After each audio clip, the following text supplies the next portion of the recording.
Hey, good morning.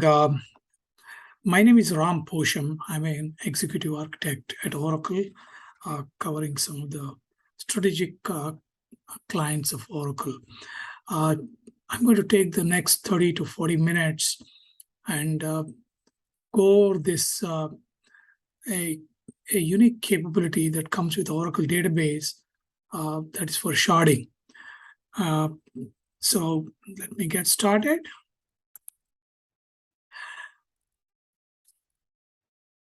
Now, what is the need for sharding, right? So first of all, what is the problem that we are trying to solve? So that's what I'm going to cover first. Then I will get into how Oracle database sharding works and solves the problems, those problems that I'm going to highlight. Then what are the components, all right, of the database sharding? So that's what my agenda is.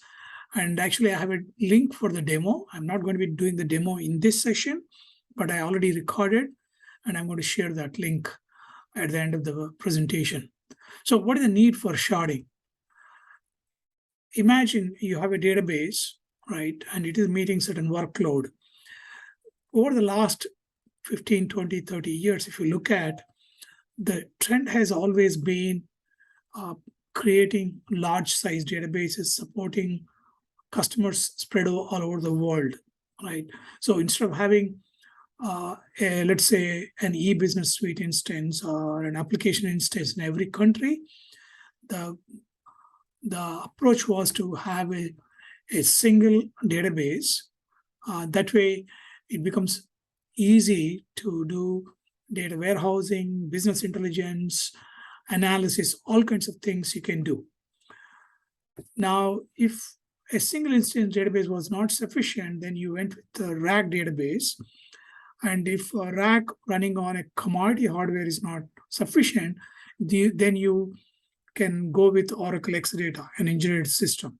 So you can achieve excellent scalability. But if this is not meeting your requirement, but you want to do sharding, that's where this comes into. So here what we do is, instead of having one single database, we have multiple databases, up to 1,000 databases you can have. They're all independent databases, and you can shard your application across all these databases.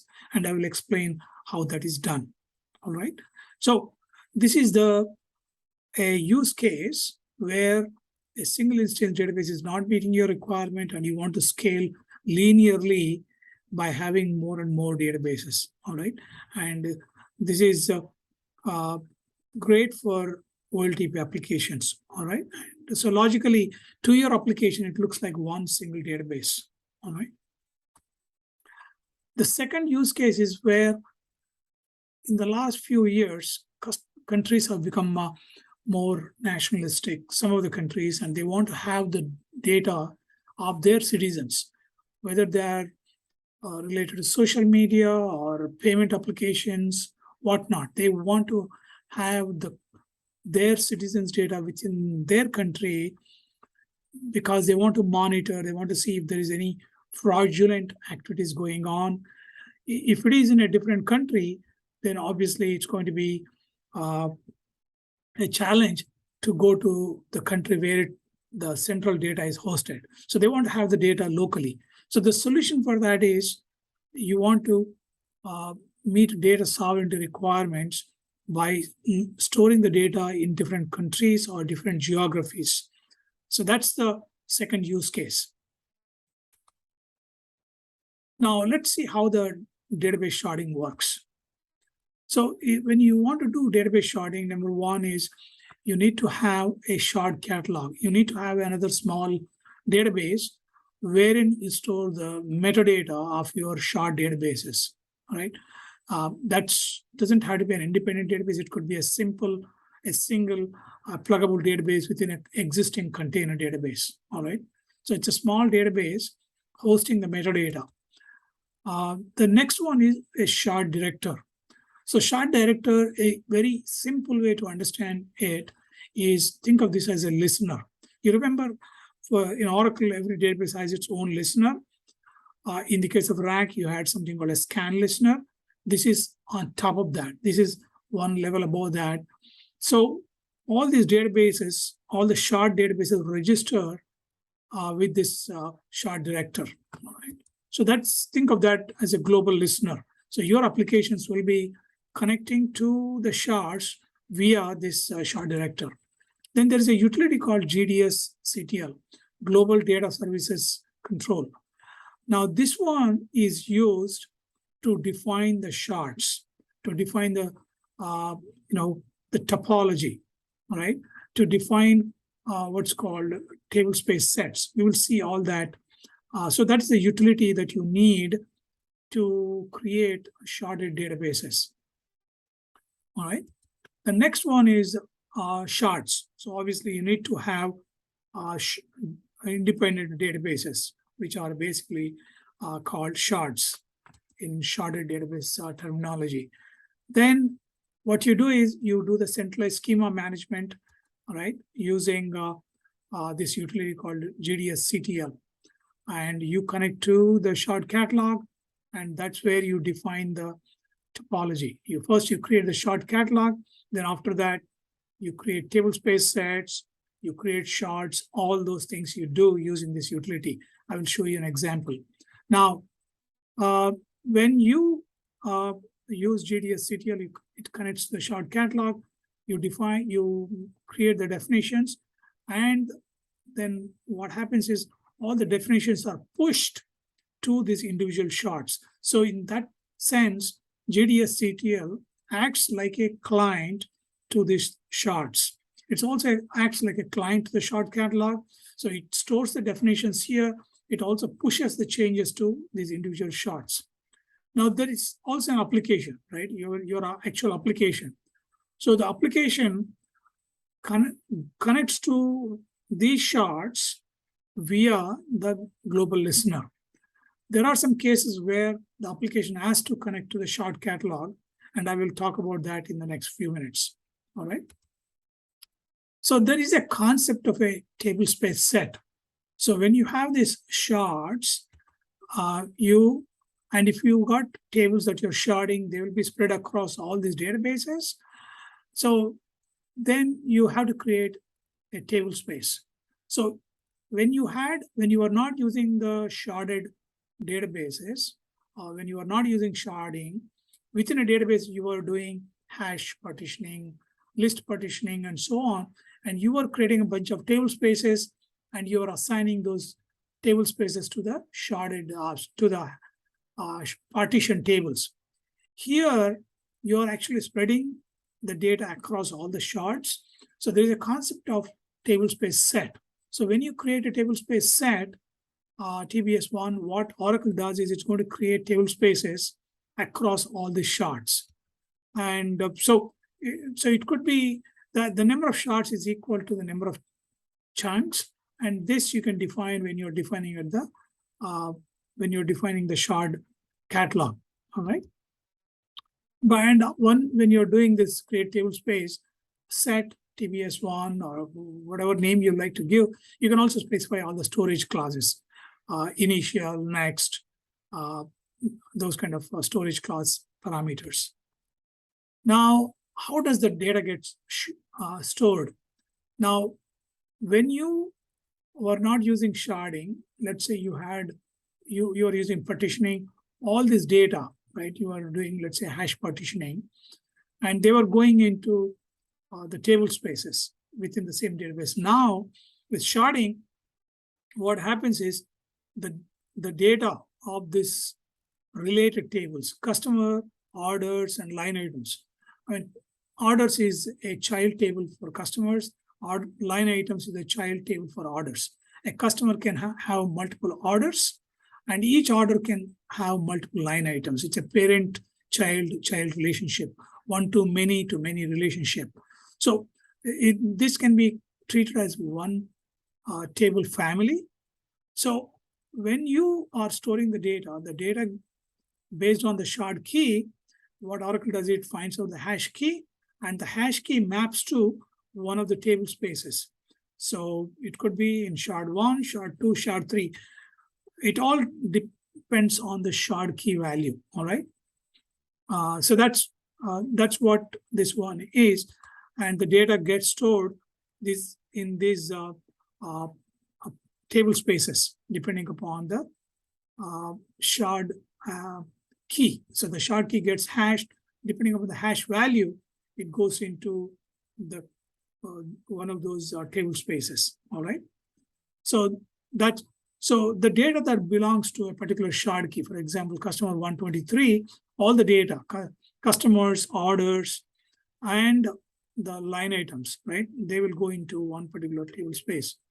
And similarly, bunch of other customers, right? If they map to the same table space, they will get stored. That's what this happens. Now, there is a concept of duplicated tables, because there may be a bunch of tables, many tables that you don't want to shard across all these databases, but because they don't have any shard key, basically they are like reference tables. For example, products. This is nothing. Products table is not associated with customers. It's a reference table. So in that case, what you do is you create this as a duplicated table. The table gets stored in individual databases, right? The individual shards. Now, where do you have the master copy of this? The master copy of this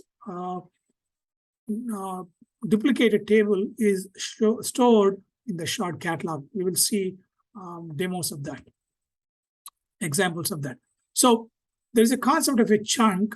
So chunk stores the related data, right? Customer, partition, orders. So all the data that belongs to a bunch of customers that map to that hash key, they get stored in the table space, right? So you can think of a chunk is same as a table space, but a chunk can span across multiple table spaces, because you may have lots of customers, many customers, and many orders and many line items. They map to more than one table space.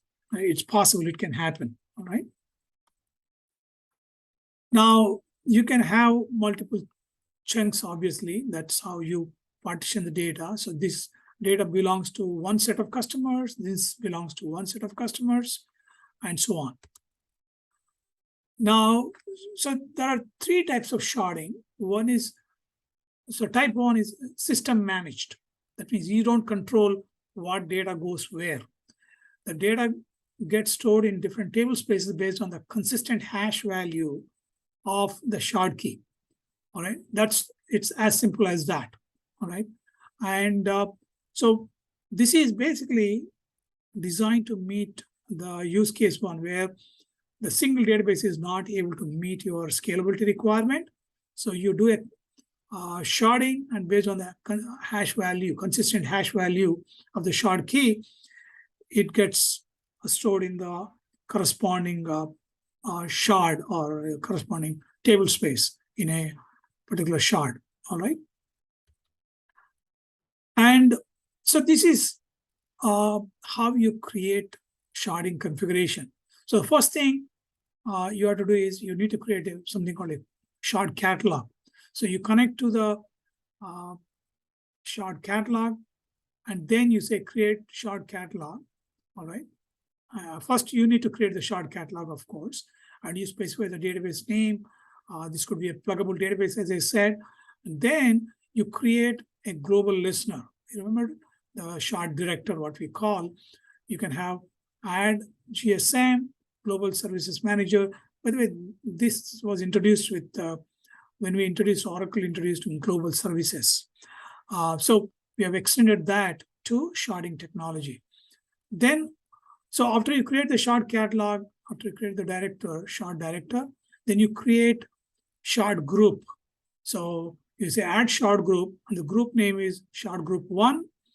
And you're saying these shards are going to be deployed as primary databases. So that's a key thing. So when you say deploy as, that's a keyword, you say primary. So all the shards that belong to this shard group will be deployed as primary databases. And where they're going to be deployed? In a particular region. This is just an attribute for those shard databases.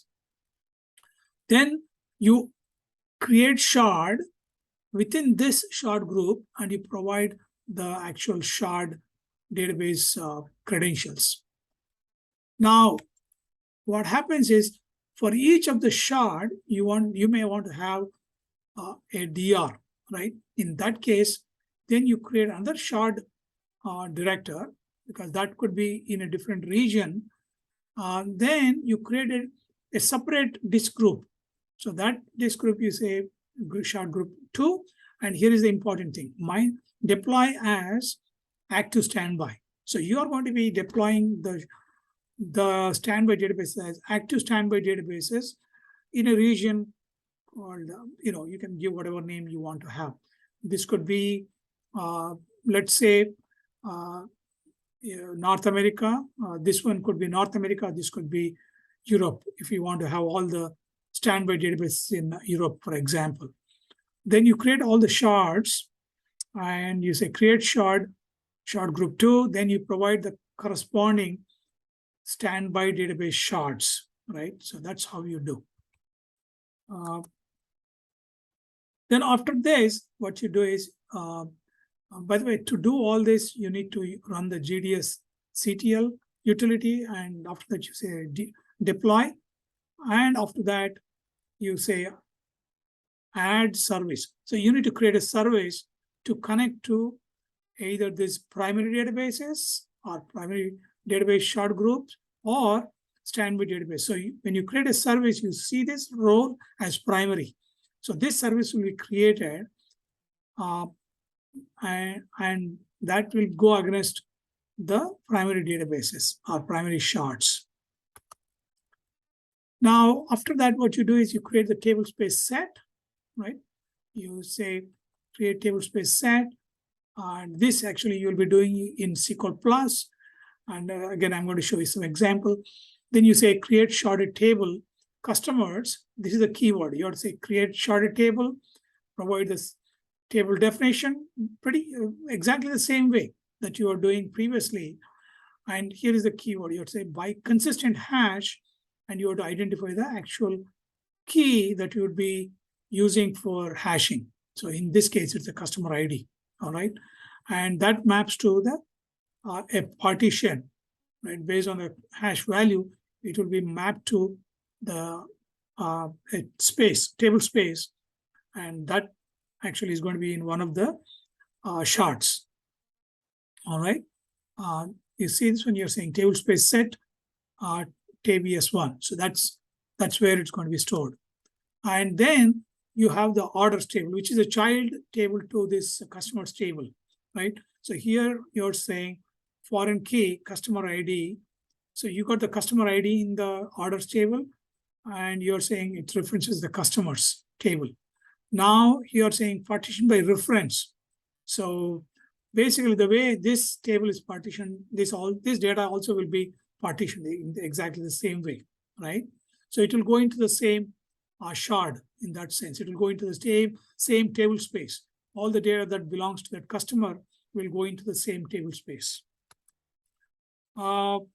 And then you can have a duplicate table going into its own table space. All right. This is not a table space set. This is just a regular table space. The second type of sharding is user defined, where you say, I got my data sovereignty requirement. India data should reside in India, UK data should reside in UK and USA, and so on. So that's how you're going to specify the list. The list could be one country or multiple countries, right? Or it could be ranges also. So this is called the user-defined sharding. When I show you the example, that will be very, very clear.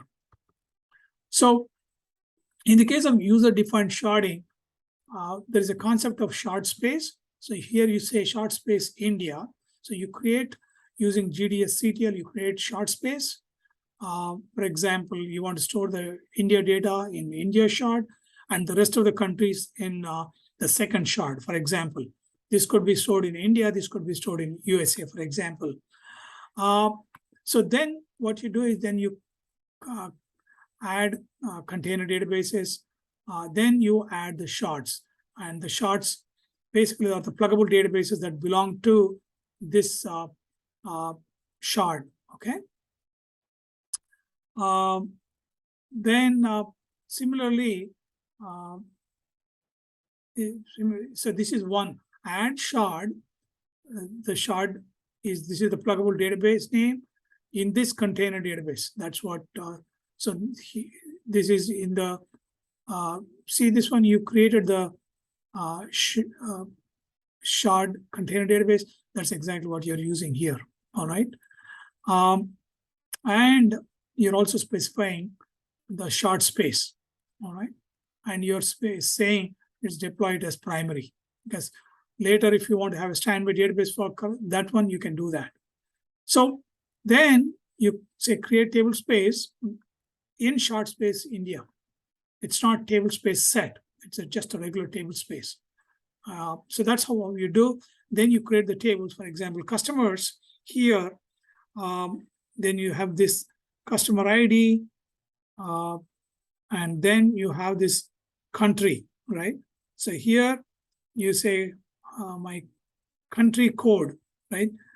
Is a list. It's a list of values. So if the value is in India, we are saying store it in table space 1, which goes into shard 1. The other one is all this rest of the countries. So you're providing a list of other countries. So when the column value country has any of these values, it will go into this one. All right. So that's how it works.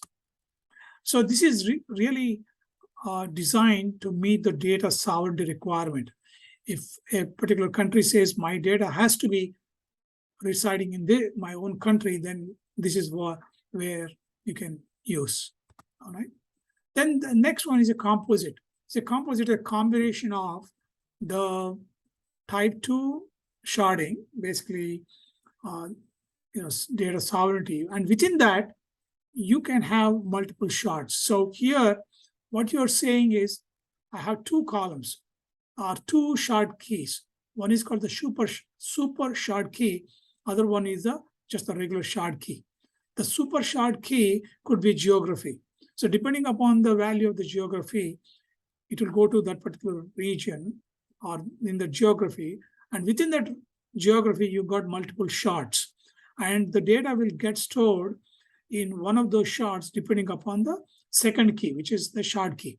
So again, I'll show you the example. So here is an example, right? You create a table space set here, not table space set in the shard spaces. And then what you do here is, see this one, this table called customers. It has got geo for storing the geography value. And then it also has a customer ID, right? It also has a customer ID. Actually, it's not shown here, but there is a column called customer ID. And using that, we are using that for the hashing. So it's a combination. So you got a list, under that you got the hash. So the list, the geography decides which region or which geography the data is going to be stored, and the customer ID is going to decide into which shard or which particular table space that is going to be stored based on the hash key value. So that's basically a composite sharding. And now this one is actually designed to meet basically use case 3, where you want to have data sovereignty. You're not saying specific country, but you're saying within the region. So for example, in EMEA or Europe, right? If you want to, European Union has a bunch of countries. They say the data has to be stored within our, European Union, EU. Then that could be that one, right? One is Americas. It could be USA, Canada, Mexico, that. And this could be Europe. And within Europe, you have multiple shards. This is for scalability, right? We're not specific to any country. That is for scalability. So this gives you the additional advantage. Not only the geography, but also the additional scalability. Now, I talked briefly about the duplicated table. It's very simple. You create this shard in the shard catalog database. You create the master table or the duplicated table. When you create the duplicated table, the master copy resides here. All the updates are going to be done here. And the changes to this table will be pushed to the duplicated table in each of the shard using materialized view technology. So if you understand materialized view, how materialized view works, it's an incremental refresh. So when you create the table, it gets replicated, all the data gets replicated. After that, as you make changes, there's going to be incremental refresh periodically across all these shards. That's an easy way to understand that, all right? Then, now, how does the application work? So if you are using a session-based application, all right, so what you do is you provide the shard key. And so when you provide the shard key, actually the shard director, right, basically does a lookup. Oh, this is a shard key. It knows where the actual data is going to be sitting, and it will provide you the connection to that, right? So you'll be connected to that particular specific shard, and you do your work. Then you check out the connection, and again you supply the next key, and you connect to the corresponding shard and do the work, and then you check out. All right, so that's how you do the work. So that's how your application will be doing. So you will always go to the shard coordinator, all right, and find out to which shard it has to talk to, and the application is going to connect to that and then does the work. The next one is direct routing. So this is very interesting. What happens is you have, let's say, a connection pool. When it makes connections to the individual shards, actually it queries the shard key ranges and it caches them in the connection pool level. So your application connects to the shards based via the connection pool. In those situations, you don't have to go through the shard catalog, all right? So that's another very interesting use case where the connection pools actually cache the topology, right? Shard key range and to which shard it maps to. So that's the direct routing via shard key. Then the next thing is proxy routing. I really don't know to my shard key, all right? So then in that case, you have to go through the shard coordinator, right? So what you do is you connect to the shard coordinator, right? Your application connects to the shard coordinator and it does the DML or DDL, DML, not DDL. DDL has to be done from the using GDS CTL. But so your application connects to this, and then what it does is based on it actually looks at your SQL. It says, if you say select from the so-and-so table and where the customer ID is this, it knows that customer ID is a shard key.